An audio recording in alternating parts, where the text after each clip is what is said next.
The stars burned cold above the shattered remains of humanity's outer colonies. Debris drifted like ash through the void, glowing faintly in the reflected light of the Vorlak dreadnought Vengeance of Clarity. Its hull gleamed obsidian black, layered with armor that could shrug off plasma storms and solar flares alike. Inside, the atmosphere pulsed with quiet arrogance, an empire's confidence distilled into ritual efficiency. High Marshal Tverin watched the devastation unfold from the command dais, his four irises adjusting with reptilian precision as they focused on a dying transmission from the last surviving human outpost. The screen crackled with static, then resolved into the face of a soot-streaked man in a torn flight suit. Behind him, flames licked the horizon. "You think we don't know what you're doing," the human rasped. "You think this genocide, will save you from what's coming? You're making a mistake." The feed cut to black. Tverin's mandibles flexed in irritation. "A mistake," he repeated softly, the word tasting strange in his throat. Around him, the bridge officers exchanged knowing glances, each too disciplined to laugh aloud. "Human melodrama," muttered his adjutant, Commander Lurek. "They die as they lived, loud, sentimental, and irrelevant." Tverin did not smile. He turned his gaze back to the viewport, where the human colony, Arden's Reach, it was called, was now a drifting grave. "Irrelevant, yes," he said at last, "but persistent. Like spores. Burn one world, and another grows in its ashes." He paused, considering his words. Persistence without progress is futility. They breed hope as others breed cattle. The bridge laughed softly this time, a chorus of dry, metallic tones. Reports scrolled across the hollow display. 438 human colonies neutralized. Resistance reduced to scattered guerrilla cells. The campaign was ahead of schedule. Tverin's mind drifted to the next phase, containment. Humanity's spread had been rapid, reckless, almost admirable in its desperation. But they had violated the Pax Galactica, the treaty that forbade them from building warships or manufacturing advanced drives. They were to remain a developing species, a protected curiosity of the younger spiral arm. The protection had become imprisonment. The imprisonment, rebellion. He summoned the council feed. A dozen alien figures shimmered into projection, the Vorlak High Conclave. Ancient, luminous, and self-assured. Their voices overlapped in sterile harmony. "The human expansion must be curtailed," intoned the speaker of doctrine. "Their disregard for technological restraint is unacceptable." "We should sterilize their cradle world," said another. "End this contagion before it metastasizes." Tverin inclined his head slightly. "I concur. Humanity adapts too quickly. Every defeat instructs them. Every loss teaches. They are a species evolved through conflict. Nothing more dangerous exists in patience." "You overestimate them," the speaker replied. "They are reckless primitives, still addicted to combustion and nationalism. Containment will suffice." Containment failed, Tverin countered, his tone cool. "They learn even when forbidden. Give them peace, and they will weaponize boredom." Silence followed. The council whispered among themselves in subharmonic tones. Finally, the speaker turned his luminous gaze back. "Proceed with sterilization, High Marshal. Erase the human homeworld. Do it efficiently." The feed dissolved. Tverin stood still for several seconds, the weight of the order settling like frost along his carapace. Efficiency had been his life's creed, victory without spectacle, control without chaos. Yet something about this assignment unsettled him. Perhaps it was the way that human's voice had cracked, not with fear, but with warning. He pushed the thought aside. "Plot a course for Sol," he ordered. The Vengeance of Clarity, and its escort fleet folded space in a shimmer of blue light, emerging moments later at the edge of a pale yellow star system. Planets rolled through the dark like marbles across velvet. The third one, small and blue, glimmered with orbital traffic and city lights. Primitive, yet oddly beautiful. Lurek's voice broke the silence. "Earth. Population, 9 billion. Defenses, minimal. Orbital weapons, archaic. Recommend immediate bombardment." "Scan for hidden fortifications," Tverin replied. "None detected." He hesitated. "Energy anomalies?" "Geothermal in nature," Lurek said after a pause. "Unremarkable." "Then begin," Tverin said. The forward array of the dreadnought hummed to life. Columns of light coalesced into a single point, an energy spear capable of splitting moons. The weapon fired, striking the upper atmosphere with dazzling precision. For a heartbeat, The night side of Earth became a sunrise. Then something fired back. The retaliation came without sound, without visible origin. 3 Vorlak cruisers vanished in perfect silence, disassembled atom by beams so fine they didn't glow, they simply erased. The bridge shook as proximity alarm screamed. Impact. Lurek barked. Unknown weapon signatures. Multiple vectors. Tverin gripped the command rail. Identify. Can't, the sensor chief stammered. They're below the surface. Emissions resemble nothing. They're ghosting our scans. On the main display, the impossible unfolded. The planet below blossomed with coordinated counterfire, hundreds of beams, precise as surgery, slicing through the Vorlak formation. No energy buildup, no time lag, no warning. Just execution. Retreat to high orbit. Tverin snapped. The dreadnought lurched backward, engines flaring white. His officers scrambled to regain formation. Sir, Lurek whispered. How could they possibly have? Tverin's voice was steady, but his pulse quickened. They weren't supposed to have anything. On the viewport, Earth turned slowly beneath them. Its clouds drifted serenely, as if unaware of the chaos above. Somewhere under those oceans, under those cities, something ancient and deliberate had awakened. Lurek swallowed. Should we continue bombardment? Tverin studied the planet for a long moment. No. We regroup. We analyze. His gaze lingered on the blue sphere, and for the first time in his career, the High Marshal of the Vorlak Empire felt the faint, unfamiliar edge of unease. He replayed the human's final words in his mind. You're making a mistake. As the fleet retreated to the shadowed edge of the moon, the human defenses ceased firing as suddenly as they had begun. No pursuit, no communication, no visible movement, only silence. A silence that felt deliberate. Perhaps, Tverin murmured, the mistake was assuming they needed permission. Behind him, the stars seemed to shift, an illusion born of stress or something deeper. In the reflection of the viewport, his face appeared small against the planet's calm, blue glow.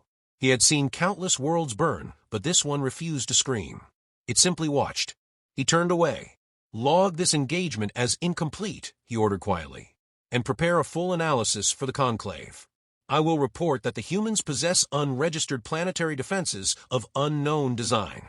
Lurek nodded, still trembling. Understood, High Marshal. As the fleet jumped to slip space, the final image to fade from Tverin's screen was Earth itself, unscathed, unbothered, waiting. He didn't know why, but he had the distinct, unsettling feeling that the planet had just watched him leave. The command bunker beneath Cheyenne Mountain vibrated with a low, steady hum, the pulse of the world's buried heart finally stirring. In the dim blue light of the command deck, rows of screens displayed the retreating Vorlak fleet. No one spoke at first. The silence felt reverent, like standing in the aftermath of a prayer that had just been answered. Admiral Elias Voss exhaled, slow and deliberate, his eyes locked on the data stream. How long were they watching us? He asked, his tone even, almost casual. A nearby analyst hesitated. 8 hours before they opened fire, sir. Standard scan pattern, full spectrum analysis. They didn't detect anything below 30 kilometers. Good, Voss murmured. He straightened, the faintest smile tugging at the corner of his mouth. That means Lazarus worked. Around him, the room began to breathe again. The operators exchanged stunned glances, a mixture of disbelief and awe flickering across exhausted faces. Humanity's great secret had survived its first test. Across the console from Voss, Dr. Mara Chin adjusted her glasses and leaned closer to the holographic projection of the battle. They won't understand what they just saw, she said quietly. To them, it's impossible. A species at our tech level shouldn't have planetary defense grids capable of quantum phase targeting. That's the point, Voss replied. His voice carried the unshakable calm of a man who had waited a long time for this day. We gave them the illusion of control. They warned us not to build warships, not to weaponize orbit, not to threaten the stability of the galactic order. His gaze hardened. So we didn't. We built something else. Dr. Chen gave a humorless smile. An entire civilization pretending to be harmless. Harmless is the best camouflage, Voss said. We let them think we'd obey. And when they came for us, they triggered the one thing they feared most, our imagination. A communications officer raised his hand tentatively. Sir, global channels are lighting up. Civilians saw the attack. They know. Voss nodded slowly. Let them. It's time Earth remembered what unity feels like. The room fell into efficient motion. Orders relayed. Systems reset. The dormant network of satellites and deep space relays, the Sentinel array, reconfigured from silent observation to active defense. The illusion of fragility was over. For 70 years, humanity had lived under alien supervision, forbidden to develop military starships or mass-drive engines. The Galactic Compliance Pact had been sold as peace. But for Voss, it had always been a leash. He had been a boy when the Vorlak first appeared in the skies, their voice of order echoing across every broadcast frequency. Humanity had bent its knee to survive, but it had not forgotten how to stand. Dr. Chen broke the silence again, her tone softer now. Do you think they'll come back? Oh, they'll come back, Voss said, his eyes narrowing. But next time, they won't find the same Earth. In orbit, human satellites began shifting into new alignments, forming lattices of power that had been dormant for decades. Each movement looked random, unthreatening, but beneath the surface, algorithms whispered to one another in quantum code, preparing. At that same moment, light years away, High Marshal Tverin stared at his own reflection in the mirrored wall of his quarters. The tremor in his hands would have shamed him if anyone else could see. He told himself it was fatigue, nothing more. His adjutant's voice broke through his thoughts. Sir, the conclave demands a full report. They are displeased. Displeased. Tverin's voice came out sharper than he intended. We lost 3 cruisers and 2,000 lives in under a minute. They should be terrified. Permission to speak freely? Granted. They won't be terrified, Lurek said quietly. Not until they bleed. Tverin turned away. Then they are fools. He opened the encrypted file he had compiled from the battle data. Every pattern, every energy discharge was unlike anything the Vorlak had catalogued in 10 millennia of conquest. Humanity's counterstrike had been surgical, exacting. No random targeting, no collateral damage. They hadn't tried to destroy, they had demonstrated. The High Marshal's claws tapped against the desk as a thought crystallized. What if the humans had wanted this? What if the undefended colonies, the naive treaties, the slow expansion, what if all of it had been deliberate misdirection? The idea was so absurd it almost made him laugh. But the dread was real. He ordered playback of the intercepted human transmission, one that had slipped through during the chaos. The voice was calm, steady, unmistakably human. You told us not to build warships, the speaker said. We listened, until you made us remember why we used to. The recording ended in static. Tverin sat back slowly, mandibles flexing. The humans hadn't screamed, hadn't begged, hadn't cursed the Empire for its cruelty. They had warned him. He realized with a cold certainty that he might have just participated in history's most elegant trap. On Earth, Admiral Voss watched the Vorlak fleet vanish from orbital sensors. His jaw tightened. They'll regroup. They'll analyze. And when they think they understand us, he let the thought fade. The implication was clear. Dr. Chen stood beside him, arms crossed. What happens now? Voss looked at the distant projection of the moon, where fragments of alien wreckage glowed faintly like dying stars. Now, he said, we finish pretending. As his words settled, a ripple of quiet dread and pride moved through the command deck. Every person there understood the weight of what had been unleashed. Humanity had spent generations hiding its teeth, burying its weapons in plain sight, masking ambition under treaties and diplomacy. But there was no going back. Voss activated a private transmission, directed to every major defense node across the Solar Alliance. Initiate Protocol Iron Veil, he said.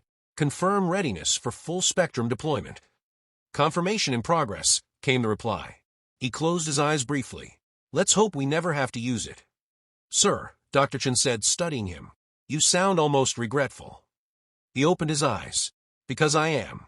We were supposed to build cities among the stars, not mine them for war. But they made the choice for us.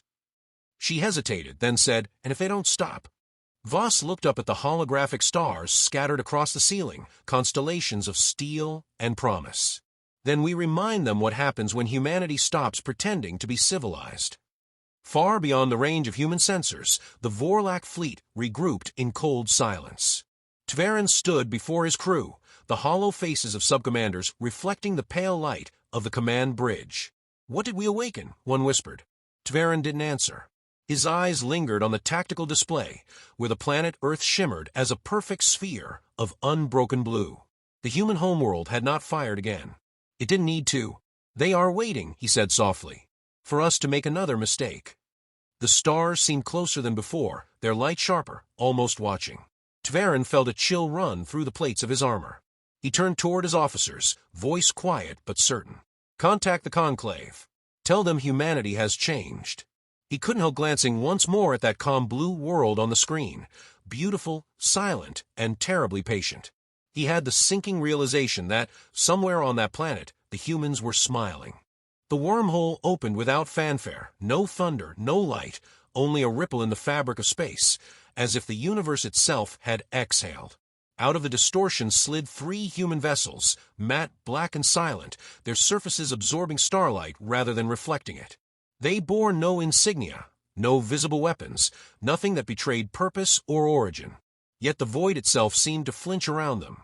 From the command deck of the Vengeance of Clarity, High Marshal Tverin watched the anomaly form near the Vorlak outpost on Zavar Prime. His subcommanders scrambled to react, their voices a clamor of disbelief. Unknown drive signatures. No energy spike, no transition trail, nothing. Tverin's gaze remained fixed on the viewing pane. They've learned stealth, he murmured. They're here. The 3 ships accelerated, precise and deliberate. Within seconds, the outpost's defense grid collapsed, not from impact or explosion, but from sudden silence. Entire power networks winked out like dying stars. The Vorlak war computers flooded with phantom signals, commands rewritten mid-execution. It wasn't an attack. It was a dissection. Tverin felt something shift in his chest, a dull ache that he refused to name as fear.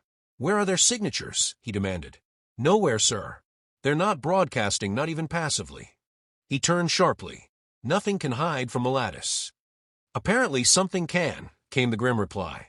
In that moment, Tverin understood what he had refused to believe. The humans hadn't just defended themselves, they had surpassed them. Their restraint had never been submission. It had been patience. He stood very still, mandibles tightening as he watched the black vessels withdraw without a trace. No pursuit, no trophies. They left the wreckage behind as if it were beneath their notice. Half a galaxy away, Admiral Elias Voss stood within the heart of the Solar Accord Command Nexus. Around him, the holographic projections of Earth's fleet movements spun in silent precision. Each line of light represented a fleet, a swarm of humanity's hidden strength, no longer constrained by fear of discovery. Dr. Mara Chin joined him at the observation deck. They struck again, she said, her voice low. Zavar Prime.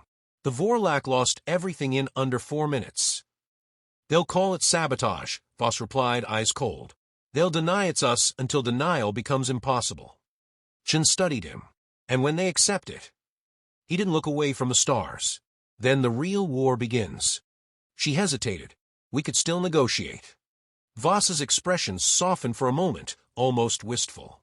Negotiate with whom? The same empire that forbade us from defending ourselves, then tried to burn us from existence? No, Doctor. We gave them peace once. They mistook it for weakness. He tapped a control panel, bringing up a display of the silent fleet, hundreds of ships built in the shadows of Jupiter and Titan, wrapped in cloaking matrices that bent even gravity itself. Each one was crewed by people who had grown up under the humiliation of alien oversight. War isn't our purpose, he said finally, but sometimes purpose requires it. On the far side of the galaxy, the Vorlak conclave convened in emergency session. The chamber, vast, crystalline, suffused with cold light, buzzed with dissonant tones as voices clashed. They possess technology that should not exist, one counselor barked. Quantum ghost drives, gravitational interference weapons, these are not Tier 3 tools. Another countered, we have their history. They were primitives only a century ago. They were pretending, Tverin said flatly from the center of the chamber. His presence silenced the room. Every war they've ever fought was rehearsal. Every piece, preparation. You didn't subjugate them, you trained them. The speaker of doctrine leaned forward, luminous and disdainful. You would have us fear them. I would have you respect them, Tverin replied. Fear is already too late. The council erupted again. Some demanded vengeance, others withdrawal. A few whispered that perhaps the humans were destined for something greater. None agreed. Tverin turned away. The debate was meaningless. The humans had already made their decision. They had moved beyond permission. Back aboard the Vengeance of Clarity, He found himself replaying a file, human war footage collected over centuries. Trenches, cities in ruins, skies blackened with smoke. Each image pulsed with the same inexplicable defiance. Humanity's wars were chaos incarnate, yet beneath that chaos was a strange kind of order, an instinct to adapt, to weaponize desperation itself. He stared at the screen as the images shifted to peace. A child reaching for the sky, an astronaut stepping onto red dust, a soldier crying in silence. For the first time, he saw the thread connecting it all. They didn't fight for conquest. They fought to survive, to learn. He understood then that no species in the galaxy could survive fighting humanity long enough to teach them anything new. "Hi, Marshal." Lurek's voice broke the silence. "Your orders." T'Verin paused, then said softly, "Withdraw the frontier fleets. Protect the core worlds. And pray." "Pray," the adjutant echoed, startled. T'Verin's eyes darkened. "It's what they do before wars, isn't it?" The adjutant hesitated, then nodded. "Yes, sir." In the quiet that followed, T'Verin felt the shape of something immense forming on the horizon of history, a storm that had been gathering for centuries while the galaxy looked away. Back on Earth, Voss stood before the global broadcast relay, his expression grave. Billions of people watched as he appeared across every screen, every station. "Today," he said, "the veil has lifted. The empire that sought to control us has learned that humanity does not kneel forever. We will not seek vengeance, but we will defend ourselves, and we will defend those who cannot." He paused, letting the words settle. "They forbade us from building warships. So we built protectors. They silenced our expansion. So we built in silence. And now the silence ends." The broadcast ended there. No anthem, no applause, only the steady image of Earth rising over the moon. It was not a declaration of war. It was a statement of fact. In the conclave chambers, the Vorlak watched the transmission in stunned disbelief. One counselor whispered, "He speaks like a conqueror." "No," T'Verin said quietly. "He speaks like history." As the room descended into chaos, T'Verin looked once more at the still image of the blue planet glowing on the screen. He felt no hatred, only understanding. The humans had not sought power. They had simply accepted it when forced to. He knew what came next. Empires fall not to might, but to inevitability. And humanity, he realized, had become inevitable. He turned to his officers and said the words that would echo for generations. "The galaxy does not understand them, but soon it will." Outside, the stars flickered. Somewhere among them, 100 silent ships shifted course toward the Vorlak core systems, their arrival already written into the future. The stars burned cold and distant as the vengeance of clarity hung in silent orbit above the ruins of Karen 9. The planet had once been a jewel of the Vorlak frontier. Now it was ash and static, a tomb wrapped in silence. High Marshal T'Verin stood before the observation pane, his reflection fractured in the glass, watching the slow death of a world he had sworn to protect. Every network had collapsed within seconds of the human strike. There had been no warning, no fleet detected, no sign of movement, only the instantaneous unraveling of systems once believed impenetrable. Power, atmosphere, communication, all gone. A surgical annihilation, executed with precision that mocked the very concept of war. "They left no bodies," murmured Lurek, his voice hoarse. "Not even radiation traces. It's as if the city simply stopped existing." T'Verin didn't reply. His mandibles twitched once, a gesture of quiet rage. "They've mastered absence," he said at last. "They destroy by omission, by removing the universe's record of you." "Sir," Lurek hesitated, "what do we do when they can erase being itself?" T'Verin turned, the sharp edges of his armor catching the dim light. "We remember," he said. "So long as one of us remains, we carry what they try to erase." Across the void, Admiral Elias Voss watched the same planet from his flagship, the Eidolon. It drifted silently within the folds of a cloaked singularity field, invisible even to itself. His crew worked with disciplined quiet, their expressions drawn but resolute. On every console, holographic projections of neutralized Vorlak strongholds glowed like dying embers. Dr. Marachin approached him, the data slate in her hands trembling slightly. "The strike teams report full mission success," she said softly. "But there's a pattern, sir. Every time we hit target, civilian comms vanish first before the military grid collapses." Voss nodded without surprise. "That's intentional. Fear isn't enough. We're rewriting how they perceive control. Their systems rely on confidence. Remove that, and the Empire consumes itself. Mara's eyes searched his face. And when they stop fighting back, when there's nothing left to prove. Voss turned toward her, and for the first time in months, his voice softened. Then maybe we stop pretending this is about defense. Her silence said everything. He had changed, perhaps too much. The man who once sought peace through strength now wielded strength as the only language left. Humanity's evolution had been swift, ruthless, inevitable. In the end, they had learned from their oppressors the one lesson the galaxy never wanted them to: power demands to be understood. An alert flared on the main display. Multiple Vorlak capital ships emerging from hyperspace along the upper orbit. For once, no cloaks, no hesitation. It was a desperate move. "Contact," reported Lieutenant Vasquez. "They're not charging weapons. Their commander requests parley." Voss's expression darkened. "They're calling us to the table they once chained us beneath. Should we answer?" He hesitated. "Patch it through." The projection formed before them, a towering figure in ornate armor, flanked by flickering sigils of command. High Marshal Tverin appeared grim, resolute, his eyes glinting with something that was not anger, but understanding. "Admiral Voss," he began, his voice heavy as iron. "You've made your point." Voss regarded him coolly. "Have I? Because I don't recall sending a message, only evidence."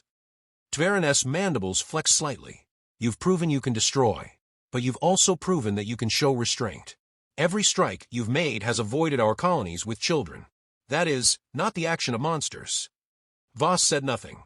The Vorlak commander continued. "You seek survival. We sought dominion. Perhaps both are the same illusion." There was a pause, a strange, fragile silence between two soldiers who had both seen too much of victory to trust it. Voss stepped closer to the hollow field. "You came here to negotiate." "To warn," Tverin corrected. "If you continue this path, the Conclave will unleash the Singularity protocols. Not weapons. Erasure. You think you understand annihilation. Wait until you meet those who invented it." The room grew colder. Even Mara's breath caught. Everyone had heard the legends of the Vorlak Singularity cores, devices that folded entire realities inward until light itself forgot it had existed. Voss stared through the hologram, unblinking. "Then let them come. Humanity has already lived through extinction once. We don't fear endings anymore." Tverin's gaze softened, and something, almost like respect, passed between them. "You speak as if you've already died." "In a way," Voss said quietly. "We did. The day you taught us peace was permission." The transmission ended. Moments later, the Vorlak ships began charging their cores. The energy readings spiked beyond known parameters, and alarms filled the bridge. "Admiral, they're opening the Singularity Gate," shouted Vasquez. "Distance. 0.003 light units and closing, fast." The void outside twisted, a black horizon blooming in the heart of the stars. It wasn't light being consumed, it was time. Space folded inward, every atom dragged toward a point smaller than thought. Voss didn't hesitate. "Activate the chronodivergence array. All ships, full shield resonance." The Eidolon shuddered as the array roared to life, generating a pulse that split space-time like a mirror. Half the fleet vanished into the distortion, the other half remained, frozen, suspended in impossible silence. Mara gripped the railing, her voice barely audible. "What did you just do?" Voss's eyes reflected the swirling chaos beyond. "Something we were never meant to. We stopped being part of their reality." The Singularity collapsed, and when it did, so did the Vorlak fleet. Every ship, every signal erased. Only the echo of their existence remained, rippling through the void like a memory trying to remember itself. Silence. Then the stars returned. The Eidolon floated alone amid the quiet remains of what had once been the most powerful empire in the galaxy. Voss exhaled slowly. "They'll say we committed genocide." Mara shook her head. "No one will believe it. There'll be nothing left to prove it happened." He turned toward her, exhaustion in his eyes. "That's worse." On the other side of what now passed for reality, Tverin awoke in darkness. No ship, no stars, just silence. Then faintly a voice, not human, not Vorlak, whispered through the void. "You have touched what should never have been touched." And with that, a new light began to form, small, cold, and aware. Voss stared at his sensors, watching as something impossible coalesced just beyond the distortion. Not a fleet, not a planet. A presence. Something older than the galaxy, drawn by the disturbance of two civilizations too proud to stop. He felt it before the sensors registered it, the hum of cosmic awareness. "Sir," Mara whispered, eyes wide, "what is that?" Voss's voice was barely a breath. "Judgment." Outside, the stars began to flicker, not dying, but blinking open. And for the first time, humanity understood that the universe had been watching all along.